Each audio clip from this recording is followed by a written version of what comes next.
જે પ્રોટીનનું 200 centimetre cube જલીય દ્રાવણ આપેલું છે એ 1.26 ગ્રામ પ્રોટીન ધરાવે છે, મતલબ કે વજન આપી દીધું. 300 કે તાપમાને એનું અભિસરણ દબાણ આપેલું છે આટલું, તો એનું મોલર દળ ગણવાનું છે. તો સૌથી પહેલાં તો મોલર દળ, એની ફોર્મ્યુલા મેં લખાઈ હતી. M2 બરાબર W2R ગુણ્યા T છેદમાં પાઈ ગુણ્યા V. બરાબર, કોને શું કહેવાય બધું સમજાયું તમે. દળ R 0.083 લેવાનું, T એટલે તાપમાન, પાઈ એટલે અભિસરણ દબાણ, V એટલે કદ.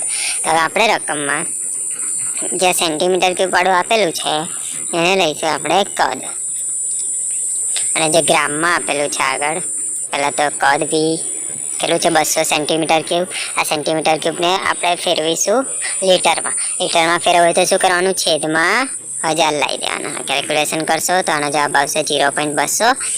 આ મને લીટરમાં મળી ગયું કદ એટલે કે V. બરાબર, હવે આપેલું છે ગ્રામમાં પ્રોટીન ધરાવે છે, તો એ આપેલું છે મને દળ એટલે કે W, વજન આપી દીધું છે. ગ્રામમાં છે એટલે કે વજન આપી દીધું છે W2 શું છે 1.26 ગ્રામ. પછી 300 કે તાપમાન, તાપમાન એટલે કે T કેટલું છે 300 કે. બરાબર, પછી અભિસરણ દબાણ આપી દીધું છે એટલે કે પાઈ આપી દીધું છે, કેટલું છે 2.57 ગુણ્યા 10 ની -3 ઘાત 12. એનું મોલર દળ ગણવાનું છે એટલે કે M2. હવે યાદ શું રાખવાનું છે, R યાદ રાખવાનું હતું ને, તે લખી દેવાનું R 0.083. ઓકે, યાદ રાખવાનું છે. હવે M2 ની ફોર્મ્યુલા મૂકીશું, W2R ગુણ્યા T છેદમાં પાઈ ગુણ્યા V. આ યાદ રહેવું જ છે. W કેટલા છે 1.26 આપેલું છે, ગ્રામમાં આપેલું છે લેવાનું. બરાબર, તો 1.26 ગુણ્યા R 0.083 યાદ રાખવાનું, T આપેલું છે 300 છેદમાં પાઈ કેટલું છે 2.57 ગુણ્યા 10 ની -3 ઘાત લખી દો, ગુણ્યા V કેટલું છે લીટર વાળું લેવાનું 0.200 લીટરમાં લેવાનું હંમેશા.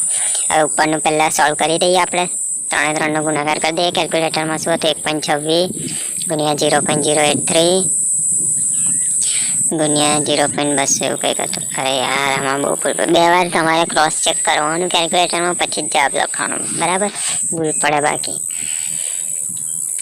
કંઈક જવાબ આવે છે 31.37. તો લખી દો ઉપરનો જવાબ 31.37 374 છેદમાં આમાં 10 ની સિવાયનું આ 2 નો ગુણાકાર કરી લઈએ પહેલાં, પછી 10 વાળું સાઈડ પર રાખીએ.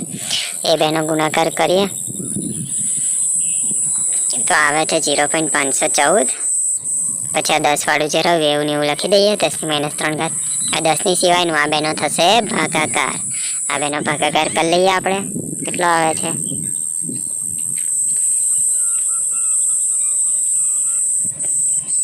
અરે કેટલો આવે છે 61.03.